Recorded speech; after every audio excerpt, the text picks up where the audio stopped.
Las cumbres iberoamericanas siempre disponían en las cenas de gala los mismos cubiertos para los comensales, los mismos platos, los mismos vasos, en un orden inquietantemente repetido. También eran prácticamente idénticos los presidentes y eran prácticamente idénticas las políticas que desarrollaban porque todos se habían sacado el mismo máster sobre el neoliberalismo con los mismos profesores y con las mismas recetas. Pero entonces aparecieron unos presidentes que eran diferentes, porque no se quitaban el sudor de la cara cuando les besaba una mujer negra o indígena, ni se limpiaban la mano cuando se las estrechaba un hombre del pueblo. En Ecuador, la revolución fue bonita, tanto que la llamaron Revolución Ciudadana y escribieron una constitución que hablaba del buen vivir. Los oligarcas, los pelucones, los medios mercenarios y sus amigos de América y de aquí, de Europa, les llamaron forajidos. Pero los desobedientes tenían tanta razón que convirtieron a los forajidos en héroes.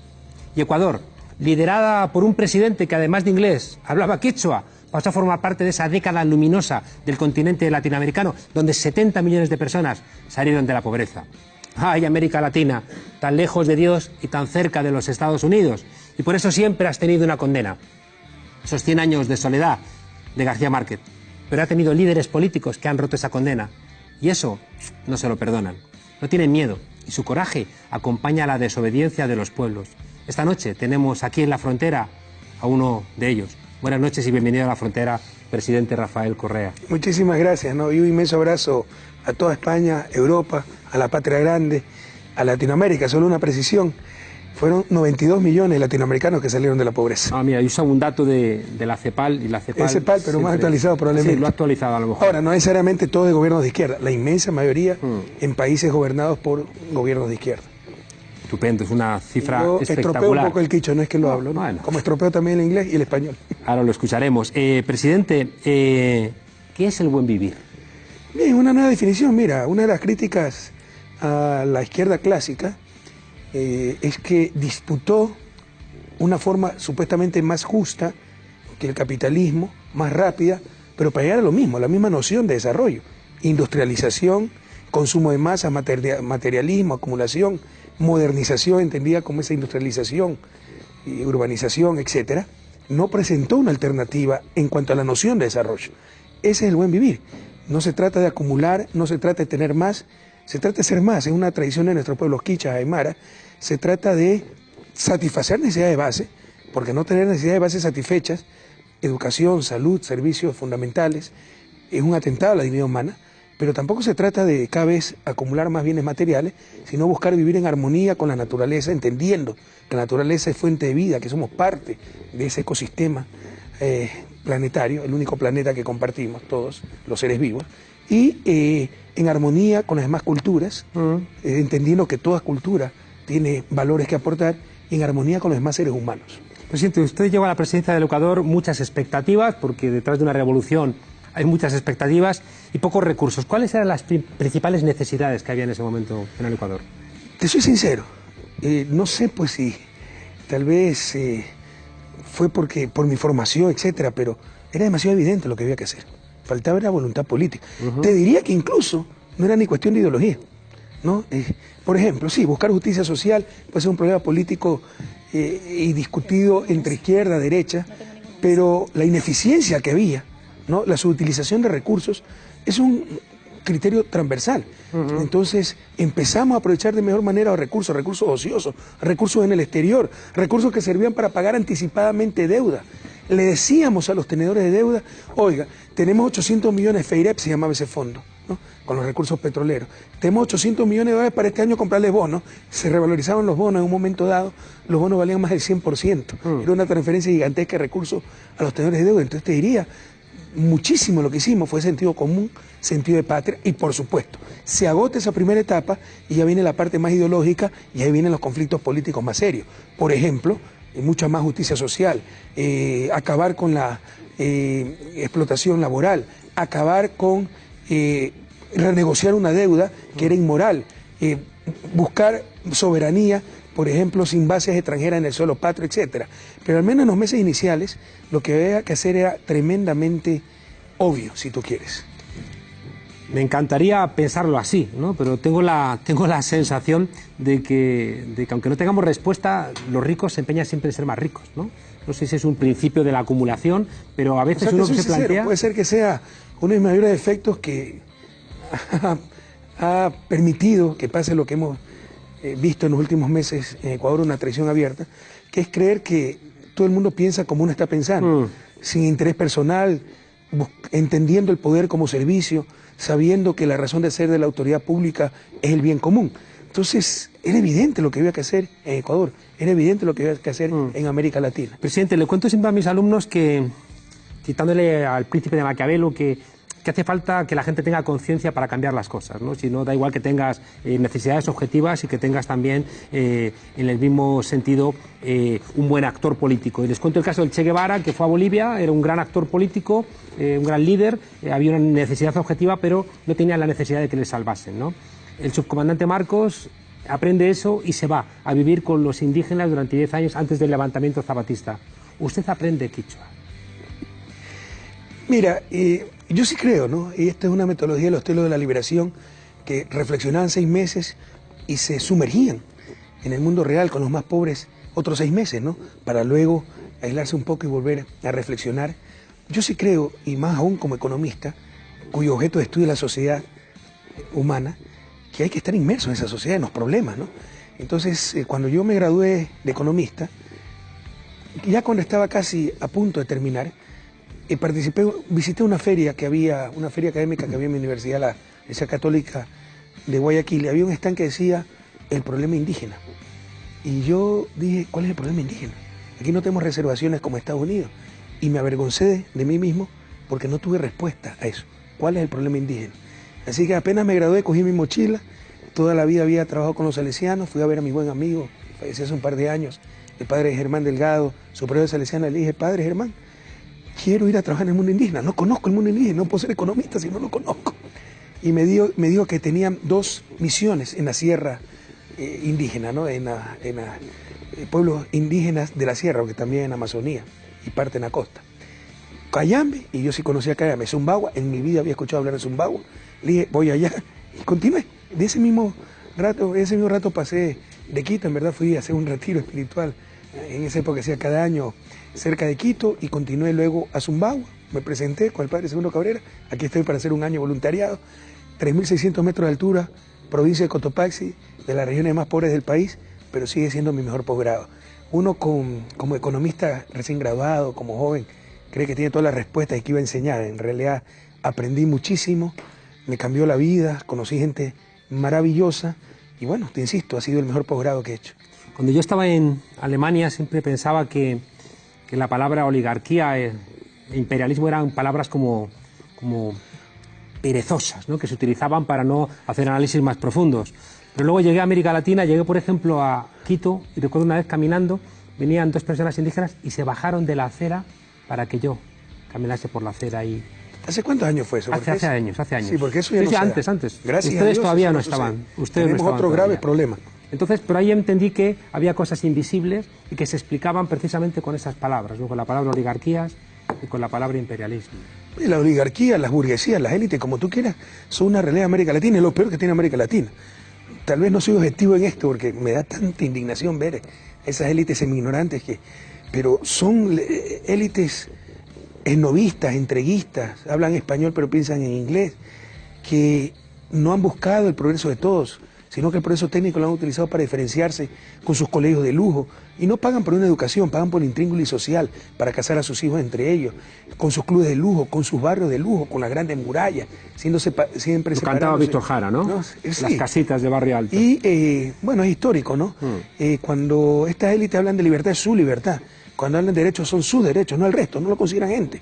Es histórico porque Thomas Jefferson fue el principal autor de la Declaración de Independencia, que en su segundo párrafo dice: sostenemos estas verdades porque son evidentes en sí mismas, que todos los hombres nacen iguales, libres, con derecho a la felicidad. Y resulta que don Tomás era propietario de 600 esclavos. Él no mentía, él era un hombre sincero y brillante. Él creía en lo que decía. Lo que no creía es que esos esclavos eran seres humanos. Las élites, cuando hablan de libertad, están convencidas, pero es su libertad. Lo que no creen es que los otros tienen iguales derechos. Cuando tú tratas de explicarte el enigma del desarrollo, uno de los grandes enigmas, ¿por qué América al norte del río Bravo se desarrolló y América al sur del río Bravo sigue en el subdesarrollo? Hay muchas respuestas, son complejas, no son lineales, pero una de esas respuestas es la clase de élites que nos han dominado.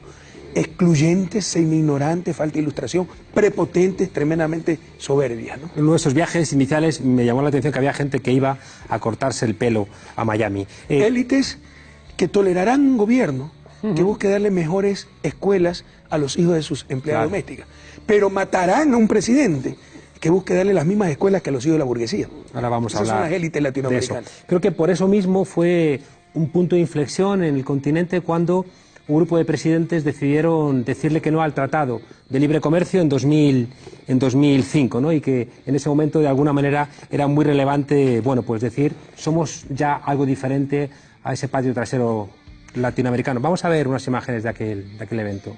Alca, al carajo. Me parece que es muy importante. Si realmente nos interesa, acá hay dos cosas. Nos puede interesar llevarnos una declaración sobre el ALCA de cualquier forma. Debería llamarse ALGA, Área de Libre Ganancia en las Américas. Cuestiones políticas que por ahí uno no sabe, por eso yo dije que hay que hablar sin hipocresía y con claridad. Alca, al carajo. Ahora, si lo que nos interesa es realmente construir un acuerdo de libre comercio que nos permita a los pueblos de América ponernos de acuerdo, la flexibilidad tendría que ser la norma y entender que en este momento estamos ante una diferencia.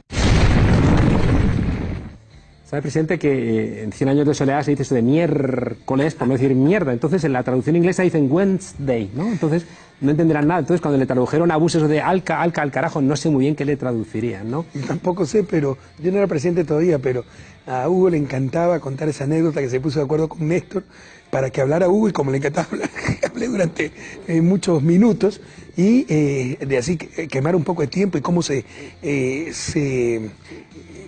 alternaban, ¿no?, para reforzar lo que el uno decía, etcétera, y así derrotaron las aspiraciones imperiales de imponernos el ALCA. Fue histórico eso. Sí, sí. ¿Fue el punto de inflexión? Probablemente, pero mira, América Latina tuvo una época de oro, del 2002 al 2012, 12 años mágicos, que cambió la realidad geopolítica de la región, y por eso los países hegemónicos no van a permitir... ¿Qué pasó ahí para que fuera posible? Bueno, llegaron una serie de gobiernos progresistas, ¿no? Esas coincidencias históricas, esas ventanas de oportunidad que se abren de vez en cuando.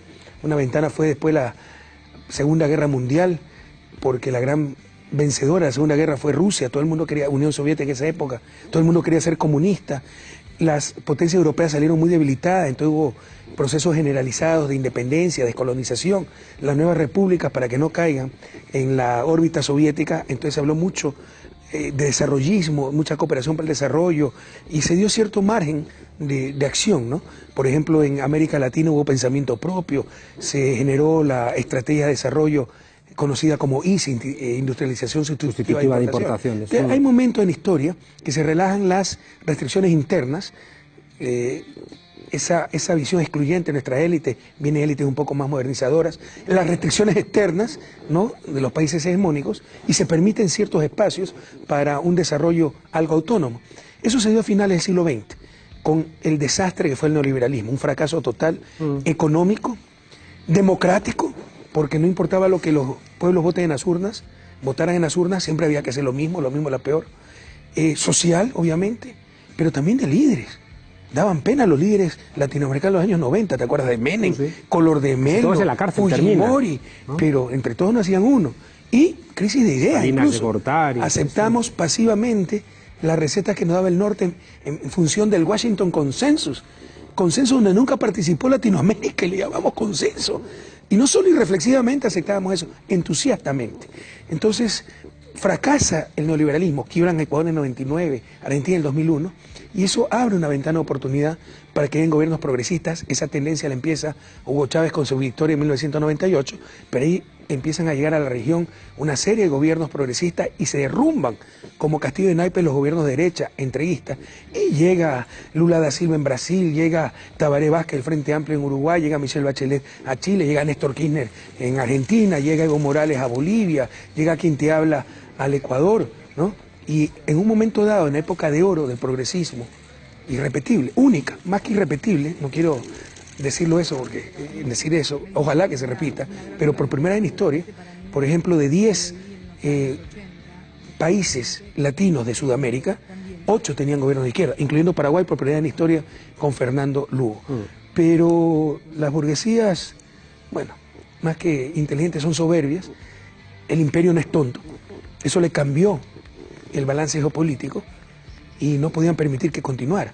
Y nos están dando con todo el 2014, aprovechando el cambio del ciclo económico, una recesión que tuvo América Latina, son muy hábiles para decir culpa de las malas políticas cuando es culpa del entorno internacional, y también casos de corrupción ineludibles en el ejercicio del poder. Pero lo generalizan, lo exacerban. Claro. No, ese es parte, los dos ejes de su discurso, para evitar que lleguen nuevamente gobiernos progresistas, y no solo eso, para exterminar a la izquierda y a su dirigente, como están haciendo con Lula. Ahora vamos a entrar en eso, pero antes quiero dejar claro, porque no siempre se sabe, ¿no?, los logros principales de Ecuador. Te voy a desilusionar tal vez. Cuando me preguntan eso, yo te voy a dar cosas concretas y estadísticas, ¿no? No, pero aquí por hablábamos eso mi malformación de Dilma economista. Rousseff decía, es que el hecho de que tenga una nevera, un refrigerador, una familia, es que le cambia la vida. Yo te voy a decir otra ¿no? cosa. Acuérdate que ustedes son testigos de la migración ecuatoriana, ¿no? Ecuador no era un país de gran migración. Fue el fracaso del neoliberalismo y nos destrozó como sociedad, familias separadas. Y yo encontré en el 2006 un país desmoralizado, inmovilizado, con la autoestima por los pisos. Nos había convencido la prensa corrupta, porque eso es estrategia para inmovilizarnos, que éramos los más corruptos, los más perezosos, que las buenas carreteras eran solo para Chile, para cualquier país menos para Ecuador. Hoy tenemos las mejores carreteras de América Latina. Entonces la Revolución Ciudadana demostró que éramos capaces de lograr lo que nos propongamos. Y el mayor logro para mí es haber recuperado esa autoestima, la fe en nosotros mismos.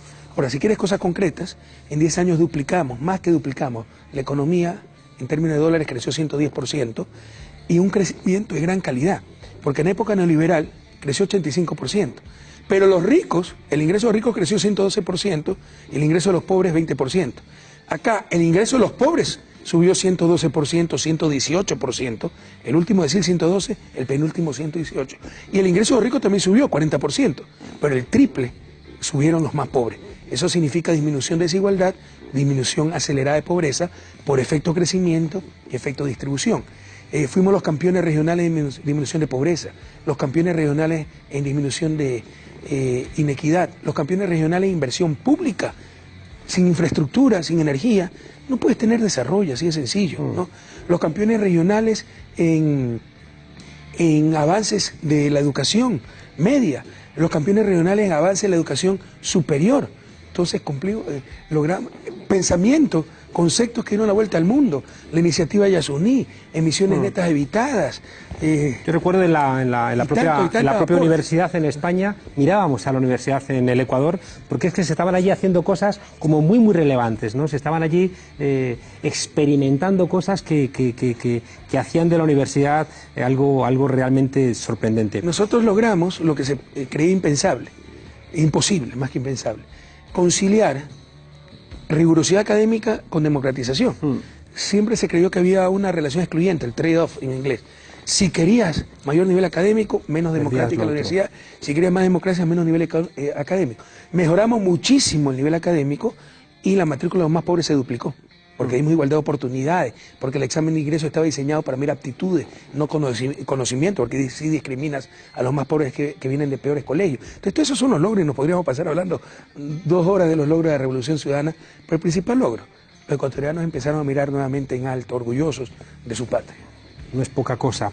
Hay algo que a veces creo que somos ingenuos, ¿no? Y es pensar que podemos pisarle los callos al poder sin que el poder reaccione, ¿no? No suele ocurrir eso. Creo que es muy importante entender, en el caso de España es evidente, las bases norteamericanas fueron el elemento central para que Estados Unidos reconociera al régimen de Franco en el año 53, y usted cometió el desacato terrible de decir que desmantelaba la base de Manta como una base norteamericana en el suelo ecuatoriano. Sí, parece que tu visión es extremadamente correcta. Eso nunca me lo van a perdonar los gringos. ¿Y sabe quién me lo dijo? Hugo Chávez. Hay una imagen prehistórica de soldados gringos abandonando base Manta con su mochila, cabizbajos, subiéndose a un avión de transporte. Cuando Chávez vio esa imagen, me dijo, Rafael, eso nunca te lo van a perdonar los gringos. Es y Vietnam. tenía razón, seguirán persiguiéndonos. Como no nos van a perdonar ciertas élites el haber hecho justicia, por ejemplo. O sea, hay algunos que creen que se puede gobernar contentando a todo el mundo. Eso es imposible.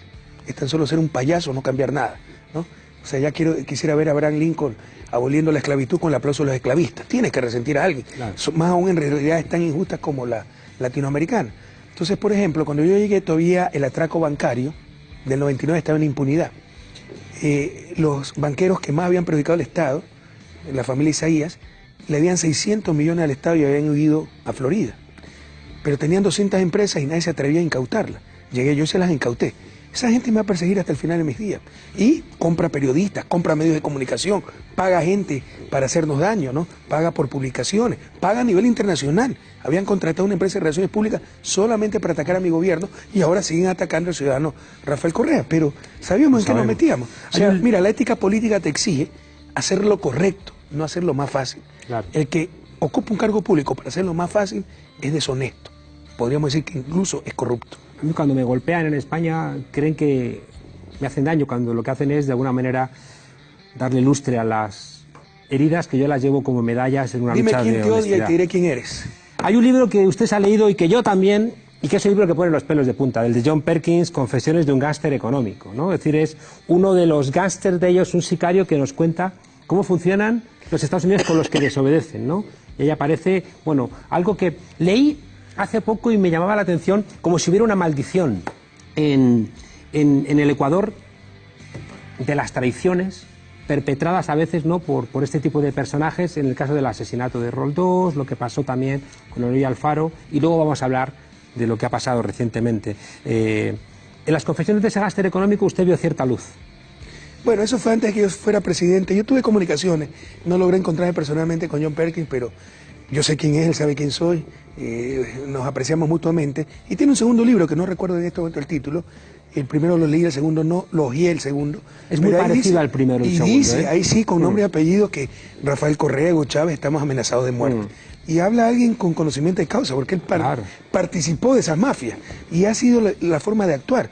Eran supuestos expertos que iban a nuestros países para decirnos que lo que convenía a los banqueros internacionales, a los países hegemónicos, era lo que convenía a nuestros países, y daban coimas, sobornaban, chantajeaban para lograr sus objetivos. E incluso pues llegaban atentados ya contra la integridad física de dirigentes dignos que se oponían a sus imposiciones, ¿no?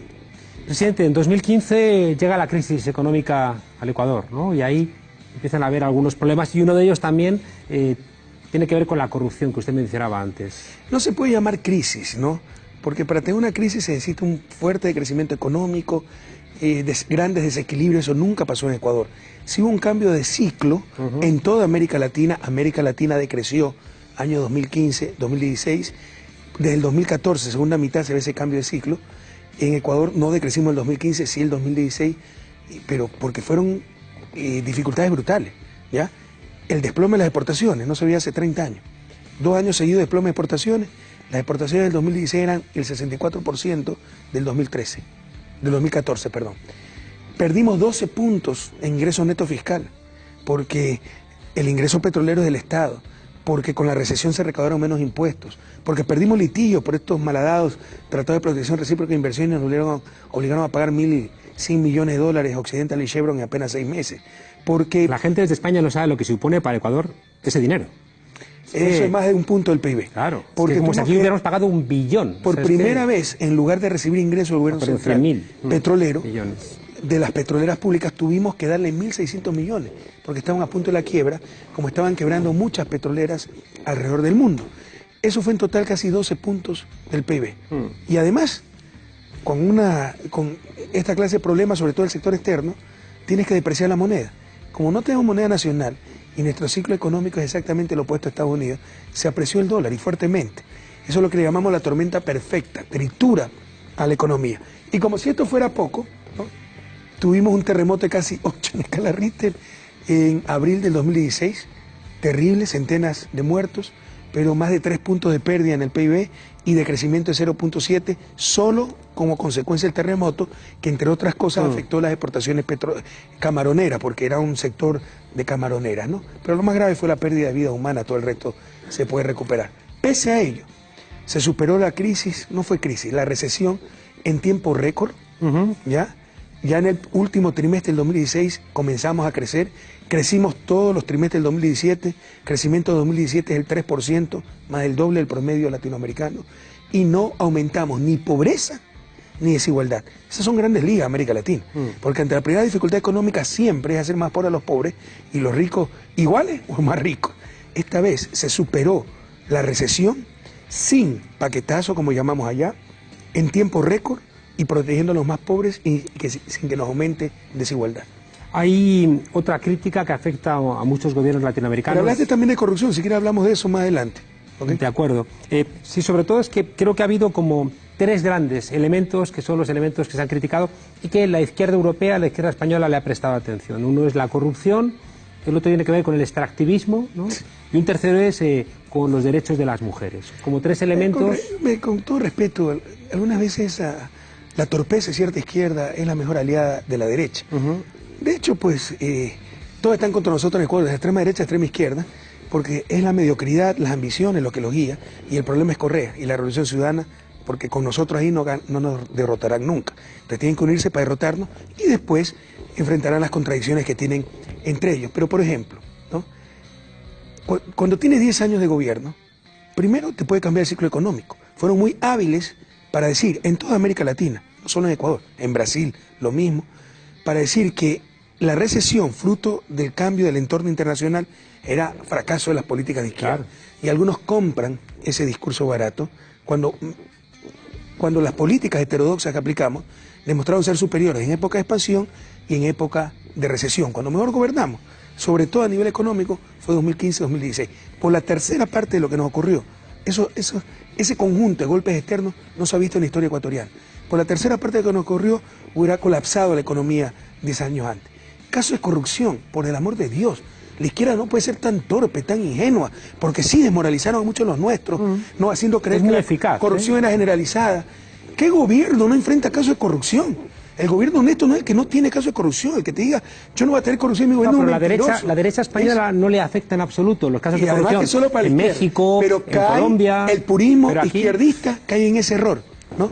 El gobierno honesto no es el que no tiene caso de corrupción, es el que no tolera la corrupción. Y jamás hemos tolerado corrupción. Pero, por ejemplo, el caso de Odebrecht ocurrió en 12 países. Corrupción transnacional, la más sofisticada de la historia de la humanidad, con todo un departamento de operaciones especiales, le llamaban, Odebrecht, ¿no? claro, para coimar a funcionarios corruptos en cuentas secretas en paraísos fiscales. O sea, ¿cómo controlas eso? ¿No? Y hay algunos que caen en ese error y rompen la unidad de la derecha, de la izquierda, y dan la razón a los que nunca la tuvieron, a los verdaderos saqueadores de nuestro país, a los verdaderos corruptos. Y lo de la mujer no entiendo, o sea, es una de las grandes difamaciones que me hicieron a mí, como otras tantas, ¿no? Cuando yo hablo con algún periodista de CNN, la otra vez me sucedió, con Fernando del Rincón, una entrevista, y los periodistas que usted metió preso, nunca se metió preso un periodista. Y los medios de comunicación que usted cerró, nunca cerramos medios de comunicación. Entonces, hay mucha difamación en esto. ¿Derechos de las mujeres cuáles? Dime. Porque por el contrario, no siempre hemos tenido el apoyo de las mujeres, digamos, y nunca avanzaron tanto en derechos como nosotros. El feminismo en España ha avanzado mucho. La manifestación del otro día, del 8 de marzo... mi gobierno fue paritario en la mayoría de los periodos. Tuvimos una Corte Nacional que reclama el feminismo español. Tuvimos, ¿no?, listas de asambleístas paritarias, pero realmente paritarias, ¿no? Donde lo mínimo que teníamos de mujeres en la asamblea, 40%. Del 2013 al 2017 tuvimos 3 mujeres, presidentas y 2 vicepresidentas de la asamblea. Déjame decirle que hay un elemento que creo que es muy relevante y es cómo el buen vivir tiene 2 elementos esenciales. Si vamos a otras cosas que ya están en la frontera de lo moral, en mi criterio muy personal, eso ya no corresponde al feminismo. Algunos lo plantean como feminismo, por ejemplo el aborto. Yo no voy a dejar pasar el aborto, y no porque sea católico, ¿no? Porque creo que el aborto, Gandhi lo decía, ¿quién puede dudar que el aborto es un asesinato? No quiero ofender a nadie con esto, pero tampoco vamos a aceptar que por esa postura nos digan que estamos contra las mujeres. No confundan las cosas. No, te decía que el planteamiento del buen vivir tiene como 2 grandes ejes. Uno es la Pachamama, la Madre Tierra, porque sin la Madre Tierra es imposible que sea posible ese buen vivir, y luego el papel de las mujeres, es decir, cómo la recuperación de los derechos de las mujeres laborales, de su propia vida, de recursos para poder desarrollar ellas también su buena vida. Y hay un elemento también de crecimiento de los derechos de las mujeres que tiene, claro, ahí nadie lo pone en duda, ¿no? El planteamiento son... Entonces, ¿cuál es la crítica de esa izquierda? En cuestiones que, como usted plantea, son morales. Claro, que aquí sí que han formado parte de las luchas de las mujeres. Pero es un grave error. Y hay, una gran defensa. El nuevo checklist de una izquierda postmodernista. El aborto es una defensa aquí de las mujeres. Ya no son las condiciones materiales. El aborto en España es una defensa de las mujeres. Ya no son las condiciones materiales, con mucha fuerza, la propiedad de los medios de producción, sino estas cosas que están en la frontera de la moral. Que el aborto, que el matrimonio gay. Y nos desgastamos discutiendo eso. Lo poco que nos separa, y olvidamos lo mucho que nos une. Es un error estratégico gravísimo. Y yo respeto mucho tu punto de vista, pero no lo comparto. O sea, yo tengo otra visión. Y creo que ahí sí hay una simetría, ¿no? Hablan de respeto, etcétera, y no se respeta esa creencia. Y por eso nos critican de que no defendimos los derechos de las mujeres. Por favor, yo creo que estoy defendiendo el derecho a la vida. Claro. Y si le molesto a alguien, qué pena, pero son mis convicciones. Sí, eso es absolutamente evidente que son sus convicciones, pero también es verdad que es un avance, ¿no? Del feminismo en España. Bueno, el avance de que la mujer sea dueña de su propio cuerpo, de que tome sus propias decisiones. No vamos a pasar. Qué lástima, porque se va a distorsionar el programa. No, pero vamos a dejarlo aquí, presidente. Puedo refutar. Lo dejamos aquí. Si el feto es. Lo dejamos aquí. Si el bebé en el vientre es parte del mismo cuerpo, no. Y no vamos a desgastar por gusto. Claro. Pues lo dejamos y realmente aquí. No vamos a olvidar de lo mucho que nos une. Claro. Y yo solamente lo que quería plantear es que había como 3 grandes críticas que no quería dejarlas, ¿no? Y que usted las ha explicado las 3. Pero sí molesta que se identifique cosas tan puntuales y tan polémicas con los derechos de las mujeres. Porque cómo avanzaron las mujeres en mi gobierno, por el amor de Dios. Pues por eso es muy importante que la gente que nos está escuchando, es muy importante que la gente que nos escucha tenga herramientas para defender eso. Entonces es muy importante, presidente, que si no la gente después, el bombardeo de los medios de comunicación contrarios a lo que usted hizo en el Ecuador es brutal. Entonces lo que hace falta es que la gente tenga herramientas para poder decir, no, cuidado, que ahí se han hecho muchas cosas, y por eso planteaba que todo lo que se hizo en nombre de la buena vida hace referencia, del buen vivir, hace referencia a lo que han logrado las mujeres, y por eso quería ponerlo ahí encima de la mesa. Y planteaba, cuidado, lo de la corrupción, que lo conocemos perfectamente, están judicializando. La derecha está judicializando lo que no logran las urnas y utilizan casos de corrupción que se los inventan, ¿no? O que pueden tener algún tipo de realidad para intentar tumbar. O sea, acaban de encarcelar a Lula sin ningún tipo de prueba objetiva. Es una cosa brutal, ¿no? Entonces lo que necesitamos es dar herramientas para que la gente se pueda defender al respecto. Igual con la crítica del extractivismo, que muchas veces Estados Unidos, usted lo sabe muy bien, ha utilizado a ONGs, ¿no? Para intentar debilitar a los gobiernos, pero también hay una parte que necesitamos entender. Me olvidé lo del extractivismo. Claro. Oye, es que, quiero escucharle. Insisto, uno de mis mayores enemigos fue esa izquierda infantil, ese ecologismo infantil, ese indigenismo infantil. Mitificar al mundo indígena. Todos son buenos, no hay ninguno malo. Los indígenas son como cualquier grupo humano. Hay buenos y malos, ¿no? Ese izquierdismo infantil, el checklist y el todo nada. O sea, puede hacer los mayores avances sociales, soberanos, dignos, pero no está a favor del aborto, entonces soy tu enemigo y hay que derrumbarte. Era el mejor aliado de los reaccionarios, ¿no? Y el ecologismo infantil, que cree que superar el extractivismo es dejar de explotar petróleo, minas. Dile eso, pues, Evo Morales. Vamos a ver cuánto dura el gobierno. Una torpeza enorme. O sea, ¿qué país del mundo no ha aprovechado sus recursos naturales para salir de la pobreza, de su desarrollo? Lo que hay que hacerlo en forma responsable, ambientalmente, socialmente, y utilizar el extractivismo para salir de él. Pero América Latina no podrá salir del extractivismo sin utilizar el extractivismo. La manera de superar el extractivismo es movilizando esos recursos a otros sectores, como lo hemos hecho. Tener la matriz energética eléctrica de las más eficientes y más amigables ambientalmente hablando del planeta, más del 90% de energía renovable, de origen hidráulico, amigable con el medio ambiente. El programa de becas más grande de América Latina y probablemente el mundo entero en función de nuestro PIB, para que nuestros chicos vayan a estudiar a otros países, para generar talento humano, que es la verdadera base del desarrollo, la única economía que se fundamenta en un recurso infinito, las ideas, el talento del ser humano, su mente, ¿no? Eso es superar el extractivismo, no el infantilismo es cerrar la llave del petróleo o las minas, y con eso sí, va a salir el extractivismo, pero para regresar a la economía de recolección, pues. Claro, yo pude más o menos prestarle atención a todo lo que ocurrió con el Yasuní y tengo absolutamente claro que Europa fue la que se negó, ¿no? Queriendo manejar aquel fideicomiso, pagarles a ustedes para que no sacaran el petróleo. Eso? Pero, o sea, nosotros somos los que estamos haciendo el mayor sacrificio. Sí, está financieramente, pero de lejos, lo que más nos convenía era explotar el petróleo. Claro. Le proponemos al mundo, sacrificamos los miles de millones que tenemos derecho a tener, pero corresponsabilícense. Páguennos y vienen por como ser patrones. Los guardianes sí, de este pero petróleo. Nosotros le controlamos el fondo, lo revisamos porque ustedes son ladrones, le decimos en qué gastar, quédense con su plata. Presidente, vamos a escuchar a uno de los periodistas más importantes de América Latina. ¿Sabes cuánto se afecta del Yasuní? Se distorsionó la iniciativa Yasuní. El problema del petróleo Yasuní no es el Yasuní. Son las emisiones de CO2, cerca de 400 millones cuando se utiliza ese petróleo, que no lo utilizamos nosotros. El Yasuní siempre se supo que se iba a afectar una mínima parte. ¿Sabes cuánto se va a afectar? 250 hectáreas de más de 1 millón de hectáreas. El 0.25 por mil. Eso es lo que se afecta al Yasuní. Aquí lo tuvimos claro y volvimos a darnos cuenta de que el egoísmo era europeo. Presidente, Pedro Brieger, periodista argentino, quiere hacer una pregunta de nodal.am. Presidente Correa, El expresidente Lula da Silva está preso y parece haber una ofensiva jurídica combinada con el poder mediático y con algunos actores políticos. ¿Existe hoy una persecución política que esté motorizado por los poderes judiciales en diferentes países de América Latina y especialmente en contra de exgobernantes progresistas? Pero sin duda, es la nueva estrategia para destruir a los dirigentes de izquierda, exterminar esa izquierda con vocación de poder. A ellos les conviene tener esa izquierda del 3%, del todo o nada, que saben que nunca será poder y es parte del folclore ya del mundo político latinoamericano y mundial. Pero nosotros fuimos poder, fuimos exitosos. Ahora, por supuesto, puedes ser exitoso, pero el poder te desgasta, no puedes contentar a todo el mundo. Vas a tener problemas económicos, vas a tener casos de corrupción. Y eso la derecha, con su medio de comunicación, lo ha aprovechado muy bien, pero da un paso adicional que no existía antes. El lawfare, la judicialización de la política. Están utilizando, ¿no?, el sometimiento de ciertos jueces con la complicidad de los medios de comunicación que condenan en los titulares, y jueces sometidos solo toman nota de esos titulares, para aniquilar a dirigentes de izquierda, como Lula da Silva en Brasil, como Jorge Glass en Ecuador, como Cristina en Argentina, y como ya empezaron conmigo. Yo tengo 5 o 6 juicios penales. Buscan meterme preso o darme una condena para inhabilitarme de por vida hasta para ser candidato a concejal. Por supuesto que esa no es estrategia, ¿no? Estamos ante ya no una restauración conservadora, un nuevo plan Cóndor, que no utiliza votos militares porque no la necesita. Son suficientes sus dos principales partidos, el partido mediático y el partido judicial. Presidente, déjeme preguntarle rápidamente, nos queda muy poquito tiempo. Hay algo que no hemos entendido algunos y es el comportamiento del actual presidente, Lenín Moreno. Yo lo conocí como vicepresidente de usted. ¿Qué ha ocurrido ahí?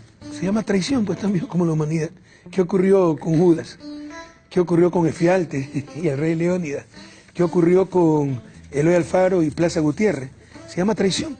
Tipos que 10 años han tenido un odio, un rencor, una frustración, una amargura, que nunca creyeron en nosotros, que siempre fueron de derecha, que siempre tuvieron su círculo con los opositores a la revolución, pero nunca lo dijeron. ¿No se dio cuenta usted? Nadie les puede obligar a que nos quieran, pero ¿por qué no lo dijeron?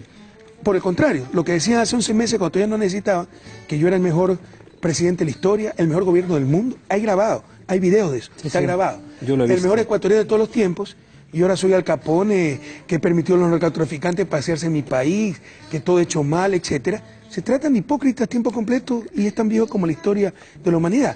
No me di cuenta, algunos sí me advirtieron, pero no tenía razones para dudar, sabía que no era un tipo de convicciones, pero tal vez su temperamento, etcétera, lo que necesitaba el país para bajar un poco tensiones. Lo que nunca nos imaginamos es que fuera un traidor tiempo completo. Presidente, lance en 30 segundos un mensaje de optimismo a esos, para mí, hermanos ecuatorianos que están aquí en Sí, España. son tiempos duros, muy duros, ¿no? Ha habido grandes retrocesos, cambió el balance geopolítico de la región, se perdió Brasil por el golpe parlamentario, se perdió Argentina, supuestamente de forma democrática, pero en realidad el gran oponente fue el grupo El Clarín, se perdió Ecuador por la traición más bastarda. Son tiempos duros, pero que nos roben todo menos la esperanza. Hoy más que nunca se requiere la lucha, la convicción, la organización, el buscar lo que nos une, no lo que nos separa, que no nos roben la moral. Tenemos la razón, tenemos la verdad, somos gente honesta y entiendan, como decía, por ejemplo, el mismo San Ignacio de Loyola, que en una fortaleza asediada cualquier disidencia es traición. A la izquierda, sobre todo, no le den la razón a quien no la tiene. Presidente Correa, le tenemos 2 regalos, ¿no? Uno es un libro que me lo he dejado en algún lado, mira, aquí me lo están dando, muchas gracias, que es un libro de por qué nos cuesta tanto cuando gobernamos, y es porque gobernamos estados heredados, y le quiero regalar este libro. Gracias. Que perpetré. Los nuevos disfraces de Leviatán. Los disfraces de Leviatán. Tiene que ver con esta reflexión de por qué a ellos les cuesta tan poquito y a nosotros nos cuesta tanto. Y lo segundo es, le hemos hecho un pequeño homenaje porque reconocemos todo lo que se hizo en el Ecuador bajo sus gobiernos. Vamos a verlo. Yo solo estoy aquí de paso. Aquí se quedarán nuestros hijos para siempre, igual que esta revolución de la alegría. ¡Que viva Ecuador, compatriotas! ¡Que viva la patria grande! Esta es la victoria definitiva de todo un pueblo. ¡Que viva nuestra revolución ciudadana! Y hasta la victoria siempre, Ecuador querido.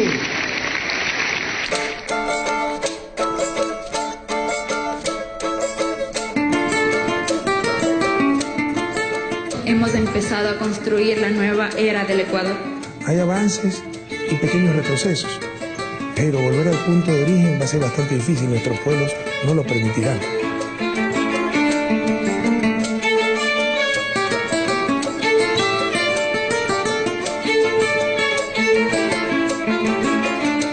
Iskunguataquipa, Ecuadorca, Xicami.